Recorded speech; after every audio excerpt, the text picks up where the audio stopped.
So things are moving pretty fast in the world of work. What does the future hold for us in 2030 in HR? Well, I have a great guest to discuss that today, and that's coming up right now. Hi there, I'm Andrea Adams. This is the HR Hub, and on the show we talk about anything related to HR. Please subscribe to the show or to the podcast. Keep learning from my guests. So today I'm honored to have Anthony Ariganello as my guest. He's the president and CEO of CPHR Canada. He's also the president of the World Federation of People Management. He is even a member of the Order of Canada, and I have to say he's the first member of the Order of Canada, maybe even the last, I don't know, I'm going to have on my show. I am so pleased to have him. Hi, Anthony. How are you? Hello, Andrea. I'm well. How are you? And it's a pleasure to be with you. Yeah, well, I'm great, and I'm to have you. And interested in this discussion. You often hear about the future of work, and almost like it's its own thing. So when someone asks you about the future of work, what does that even mean to you? Yeah. I'd say, overall, it means how do we remain productive, despite the so many challenges that we're now facing. I mean, if you think about what's going on in the world, just the glory of technological advancements, the speed at which they're coming, right? And we'll touch on that a little later if you want, but just compared to where we were 20 years ago, even 10 years ago, right? The speed of change is immense. And of course, it'll affect productivity. It's already affecting productivity. I'd say mental health issues is another big one. I mean, maybe previously in back years, it was, probably it's under the rug. We didn't talk about it much, right? Because people were fearful of even mentioning that issues were abound, but of course they exist. And, so many mental health issues because of all the pressures and stress that exists. And I'd say probably another one is, given, I guess, what's happened with the pandemic, just employee engagement. And how do we ensure, especially from an employer standpoint, right, that we engage employees, that they remain committed. And, one of the big challenges, at least we have in Canada, I can speak, obviously I represent with the World Federation lead, over 90 countries, but I'm based in Canada, if I can speak to Canada. Canada doesn't rate very highly on the productivity scale. When, you look at the OECD and where we rank, and that's a big concern. So what's driving that? Now, I've got my own feelings, and some of it based on research, they speak around a lack of innovation that's been professed in Canada over the years. So that may be one of the factors, but we must ensure, right, from a future work standpoint, that we not only engage employees, they remain committed, focused, and we build the right culture, especially with key employers. So I'd say those are probably the things that resonate with me around the future of work and where it's going. Okay. I've got so many questions already. Can you talk a little bit more about mental health? For sure, obviously, we do talk about it a lot more. What does the future of that look like? Like, how do we move that topic forward? Yeah. I'm really pleased that it's much more out in the open than ever before, right? And if you look at many companies that even have mental health days, for example, right? Mental awareness. So Bell Canada, for example, Yeah. Bell here in Canada. I think it's great. We're also, I think, eliminating just the feeling that people can't speak about or highlight. So I think that's a plus as well. And more importantly, I think what we're trying to do, many employers are trying to do, is really build systems in place, right? Employee assistance programs, for example, to deal with, issues like that.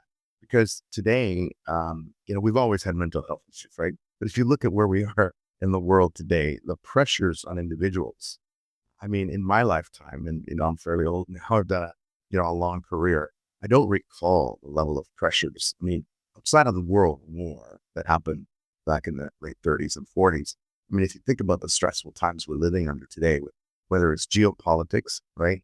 I mean, I just looked at what do they call it? The world clock in terms of when, the world will end. That it's really scary in terms of where it is right now because of, largely geopolitics, what's going on, AI, which we can touch on, will it replace mankind? I mean, all of those things are pressures. Add to that, I'd say just the fact that cost of living, people, right, paycheck to paycheck. In the United States, 53%, right, of Americans are living paycheck to paycheck. I saw a statistic last week in Canada that more than half of Canadians can't afford a $200, right, invoice that may come along. I mean, it's one out of every two. That's scary when you think about it. Never been that high. The level of debt, that we have globally, but even in North America, right, it's very, very high. So you can imagine the stress on individuals. And I think you can't just shake that off, right? So when you think about, why we call grievance, cause a grievance to you, I mean, it's significant. So when you're going to work, you can't help but think about, well, what's going to happen to me? And then add to that just the complexities of, will tariffs come in? Will my employer still be around? Will there be layoffs? I mean, there's just one stress after another. So I think, we're recognizing more that life today is not easy to manage. And I think it's great that human resources, HR profession, is elevating that to a level that let's talk about it and let's see what we can do to help, because it's critical that we do, or we suffer economically. If we look forward to 2030 around mental health, what do you, how do you see HR's role changing there? Just on mental health, or Yeah, just on mental health, actually. I just want to, I have so many questions about each of those items you mentioned. it's hard to say 2030 because we're 2025. I think right now we're leading, and I'm proud of that. I think we're putting it out in the open, and we're talking to, leaders of organizations, companies, especially if HR's reporting to the CEO and the C-suite. I mean, we're talking about, let's do something about it. Let's not be hesitant to note that it's okay if you're having challenges and to profess them. There's nothing wrong. And I think that's a plus. But I think it's important to continue to build, areas of support mechanisms. So, I mentioned employee assistance, but there may be counseling groups. There may be, conversations around, I mentioned one of the biggest challenges we have, or at least Canadians and Americans have, is debt issue, right? I mean, a lot of organizations, companies driven by HR, bringing in individuals that will talk about financial planning, right? How to help.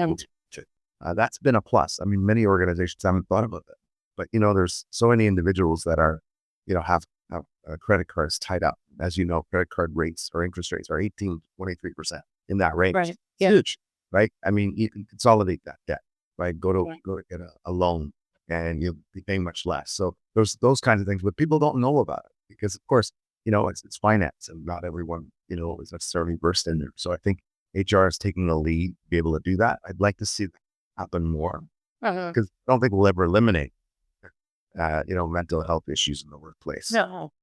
But I think what we want to do is safeguard against it and provide support. I'm going to save AI for the end. You also talked about post-pandemic engagement. What is happening there, and what can HR do about it? Yeah, so that's a good one, because when you think about engagement, right, it's not just about, like a day a month or a day a week, and let's just do something to, for the employees, and that they'll be happy, right? And we have pizza month here in our organization. Every month we offer pizza in the staff room, and we sit together. But I think it goes beyond. I mean, you want to make sure that you're listening to employees. I think human resources, our profession, has really moved forward in ensuring that we, not only get the pulse of the organization, but also that we listen and we factor in what people have to say. My career has been long, and I can tell you, if I go back 30 years ago, human resources, I wouldn't say was as strategic as they are today. They basically did what they had to do, which is hiring, and they had to do the firing, layoffs, ensure that there's regular evaluations for employees, monitor sick days, those kinds of things. But today, they're really looking at how can I really benefit the organization by adding value so that everyone wins, every functional area within an organization wins and prospers, and I'm part of the solution. I think that's really important. So one of the key factors, even post-pandemic, as we all know, is employee engagement, because the work from home, right, the remote work. In my view, it's here to stay to some degree. I know a lot of organizations are trying to bring people back, but I think to some degree that's a good thing.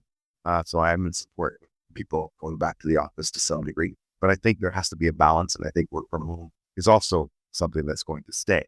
But at the end of the day, you want to make sure people are engaged, they're committed, they're working collaboratively together, maintaining a culture. You don't want to have two different cultures, one that for people that work from home and one that for people that are in the office, right? So you want to make sure that you're engaging everyone, but it starts by listening. It starts by hearing what people have to say, and also in terms of developing solutions. So if there's challenges with, you mentioned productivity, or if there's challenges with, we've got to merge an organization, or combine organizations.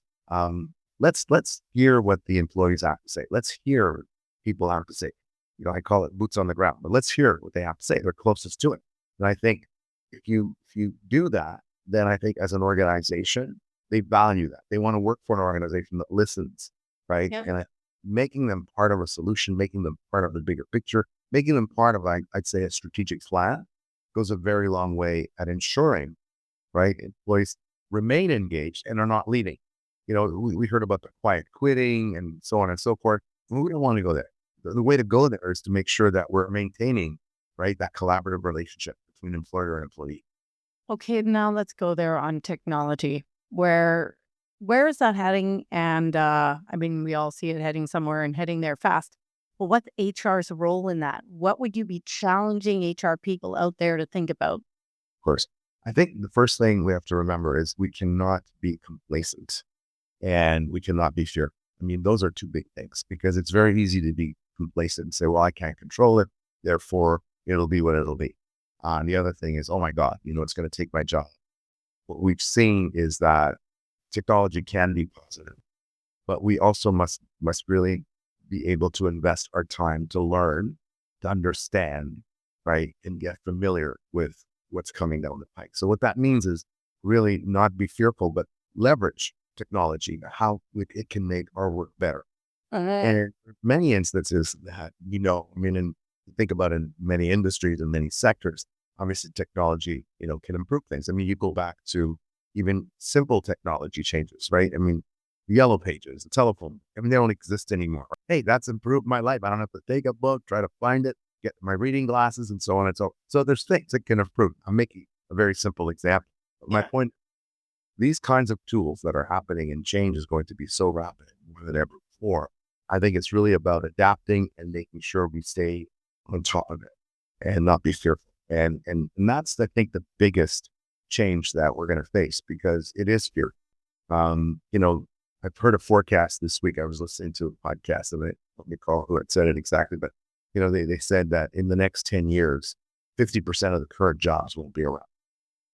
That's scary. Sure, technology is great, but what do you do with these individuals? And so that really speaks about reskilling and, can they do other jobs, and are we getting ready for that? And I think that's where we're not.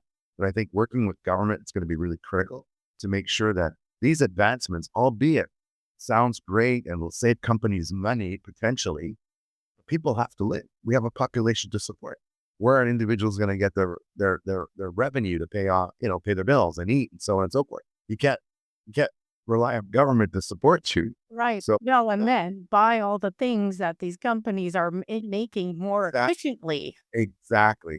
So I don't think we're thinking through the ramifications. Right now, it's happening so quickly, and the pace of change that maybe adaptability is suffering. And I think that's the biggest challenge that we will have. It's really adapting to this level of technological change, and how do we ensure, right, that we develop new skills or we come up with new jobs and new roles. You know, 100 years ago, if you think about the percentage of farmers that existed in North America, it's probably 35, 40% of people actually worked on the farm. Today it's less than 3%. Today we have web programmers, code developers. If you asked 100 years ago, do you know what those positions are? No one will even understand. So, we changed, right? And so, yeah, the farmers went out, people developed new skills. And I think that's what we have to think about, that it is an evolution and there's going to be new roles. And we have to really think through what those are, and especially for individuals in current jobs. Can we adapt? What thoughts do you have about what HR should be doing today to prepare for this? Yeah, I really do think it's about learning.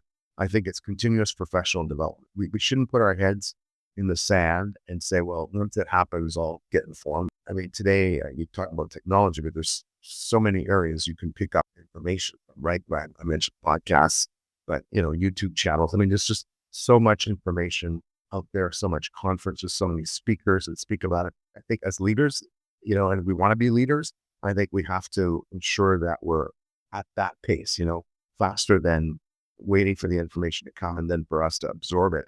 But if we get ahead of it, try to understand, okay, so how will this impact us? How will this impact me? And I think that's how we become a true leader. And then, we've always talked about human resources in our profession, wanting to be at the table, speaking, we are in many cases with the C-suite. But I think if we actually demonstrate value by suggesting and proposing that we, get ready or adapt or train, I think that's how you're really demonstrating that leadership role that you belong. I'm just thinking some analysis, like you could look at, not now, I'm almost spitballing on a YouTube channel, but do analysis on job descriptions, even if they aren't your perfect job descriptions and most up to date, but to see where those automations might come. And there are going to be some roles that get automated more quickly, or there's bigger changes in some roles than others, and consider the people in those roles and strategize around that. Yeah. We also often have a retention issue. So how can we retain some of our valued staff by helping them grow? We talked a bit about productivity. I'm actually kind of worried about this one. And what is HR's role in, I'm going to focus on Canada because it is Canada. So if you're out there in the US and you want to skip over this part, go for it. But what about in Canada? What can HR be doing about the productivity issues? Yeah. So, I mean, from an HR point of view, you got to go back to the levers that you control, right? And there's so many, but so some that are beyond our control. The ones that are, we talked a little bit about engagement, making sure that people are committed, adding value. They're not quiet quitting, that they feel that there's a sense of belonging and they want to stay with the organization. So what you can do as an organization is demonstrate and walk the talk, so to speak. As we know, every employee has value, right? Especially in Canada, we talk about the green economy. If an employer is green, statistically, it's been proven through a number of surveys that employees are likely to stay with an organization that, promotes values, right? So I think as organizations promote those values and live, and not, it's got to be walk the talk. You can't right? You're not living them. So I think that really then improves employee engagement and, of course, minimizes turnover, which, of course, is a huge cost to organizations. So that's how you improve productivity, as an example, that HR controls. One of the challenges I think we have in Canada, and if you look at historically where we've gone, I think we've lost a lot of, innovation, research and development in this country. And I think it's been proven statistically where we were 20 years ago, where we are today. Now, there's a number of reasons for that. A lot of that is, political policy and change and so on. We've also lost some, great companies that have worked here. One of, I guess, the examples that comes to my mind is during the pandemic, when we didn't have anyone being able to produce vaccines because our pharmaceutical industry had left Canada. So they were here, but they left, and we didn't replace that. One of the key challenges in the lack of productivity or loss of productivity is the decline of innovation and research. So if you're not enticing organizations, companies, whether it's through grants or tax breaks and so on, to invest in Canada and hire in Canada and work in Canada, I think that just doesn't increase your productivity. And that's a bit of a challenge. It's not good. So I think we really need to look at some maybe policy changes on that front. Otherwise, I think Canada, and I'm a very proud Canadian, but I want to see Canada continue to grow and be the leader, that we were and can be. But I think HR can still affect that by lobbying government, right? By of course, think about the HR profession, right? That means employees, and employees are persons. And I think if we make a case to say this is important, right? Because not only are you bringing employers here, right? You're getting tax dollars from it, but now you're growing the country and, you're really growing our GDP. And you got to talk that language. And so often we leave that to accountants to do, but I think HR can also do it. What is the CPHR?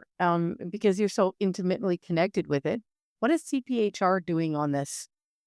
So, I mean, from our CPHR, Chartered Professionals in Human Resources, I'm very proud of our designation, our organization. We have over 32,000 members across Canada. But, what we've done, especially in the last 8 years, is we have, as an organization and association, lobbied government. So we've got a federal public policy group, and also we have various provincial public policy groups, whereby we do make submissions to government. So every year we do submit a briefing for the budget. As we know, there's an annual budget here, and we do submit recommendations for change in legislation. So we've done positions on bullying and harassment in the workplace, pay equity, things like that.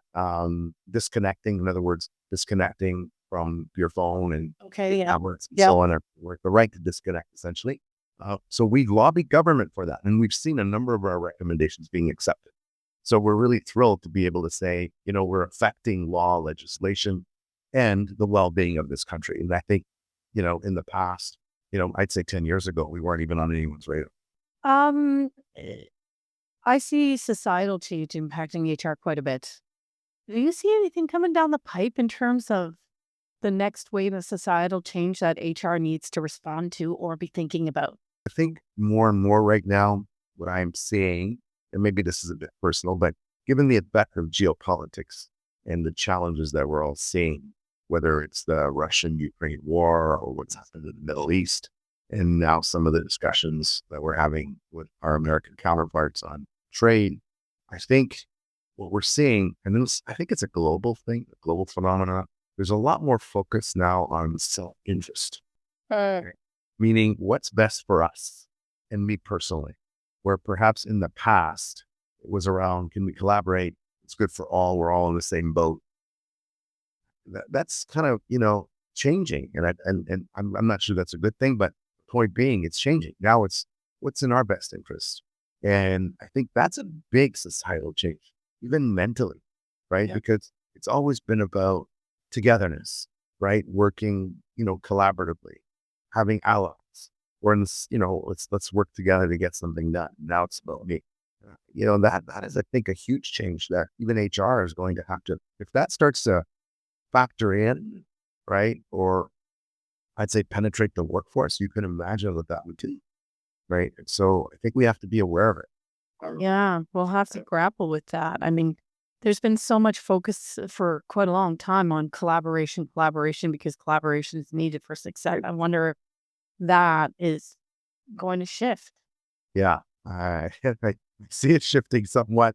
So I don't know. It's a bit scary. I mean, obviously, people are fearful. I think if you look at the fear barometer, it's probably up to a very high level right now, given the uncertainties going on, right, as we're speaking. So there's a lot of change coming. And, yeah, it's some of it we can't control, so we're going to have to react to it. But Yeah. same time, I think should never lose sight that we are, human beings, and it's important that we, protect each other and work with each other. That's kind of how we've succeeded for all these years. Yeah. Makes for a better life too.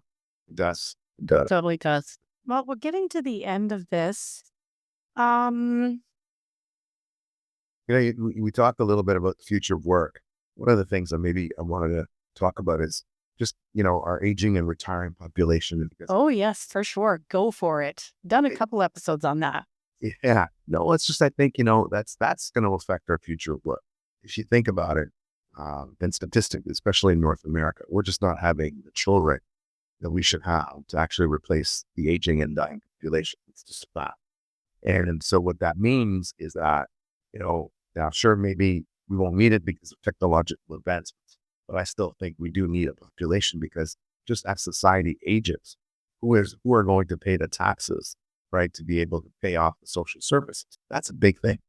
The number of retirees that are going to enter the economy, if you will, in the next 10 years, it's going to be huge because of the baby boomers largely. And we just don't have enough population in there to support. So there's a huge gap in terms of even being able to fund, pension plans, right? Are the ones that are offered by Social Security. and whether in Canada or the United States.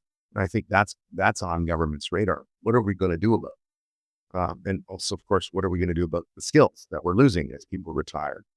And that's, I think, something that HR needs to be really on top of in terms of understanding that will really affect not only organizations, but economies. I'm a big believer that there is a need for immigration. And again, policy is really important. So you've got to have a plan and you got to have a term. Yeah. Yeah. There's a whole system there. Exactly. Yeah, there is. And I'm really focusing on the fact that we're not growing as a population because Canadians and Americans aren't having children. Well, what's the next need? Because there are areas, as you think about shortage of skills that we're going to face in the next few years. There's key areas that we don't have enough people. But, the first one for me that comes to mind is healthcare, whether it be nurses or doctors. That's a significant. So I think we've got to be much more open in recognizing foreign credentials. But yet we have barriers of entry because, we don't recognize foreign credentials. So a doctor from Nigeria may not be assessed as equally as someone who's in Canada. Well, why not? Could we do to change that? Same thing for nurses. I mean, we've got a huge shortage, and I think we've got to be really open, at least from a political standpoint. But I think HR can lead the change there and profess to government. We've got to get with the program because otherwise, I think our country will really hurt. And of course, technology. Technology is changing so quickly. We're going to need new skills. What are we going to do? So I think, we shouldn't lose sight. That is a big element of future work that we have to be dealing with. And that is, what do we do around these shortage of skills, all related to some of these areas and professions, and where we're going to get people to fill those roles? Because I don't think, technology is going to replace every possible role. Okay, Anthony, I think we've reached the end of this. If you do want to leave us with some final thoughts about how HR should be preparing ourselves, both like ourselves personally and the profession and our organizations for the future. Of course, one of the things that I love to speak to, but HR and the profession, how it's changed, and even myself in terms of what I did, and I shifted career paths. I'm actually also an accountant, started in the accounting field, but I can tell you that one of the biggest things I think that really adds value to not only an organization but to yourself is to be able to demonstrate that you can contribute and add value and you're willing to learn. And so I would say to any HR leader out there listening, don't be afraid. Actually ask a question or say to, your colleague in another area, whether it's in sales and marketing, operations, manufacturing, how can I help you do your work better? How can I learn from what you're doing so I can contribute and add value to your sector? And what that would mean is, getting involved, getting an understanding of what other organizations do. Attend a marketing meeting if you can, as an observer. Attend a meeting in manufacturing. Just go and absorb as much as you can so that you can actually be able to contribute more. That is, I think, how you demonstrate not only value, but you as yourself grow. And then you can become a really strong leader. Well, thanks, Anthony. I love that. I especially love the part about how you tied it all together around, you've got the government up there setting policy, CPHR, influencing government, us influencing CPHR and in our organizations. And it's all part of one big system and machine, and we should work together on that. I did some related episodes on one, the aging population. The link to that's right here. And then another one, I've done some on foreign recruitment and the value of, and actually maybe it's harder now, but sometimes it's not even that hard to bring in foreign workers. And I did an episode on that right there. Thanks for watching out there, and we will see you next time.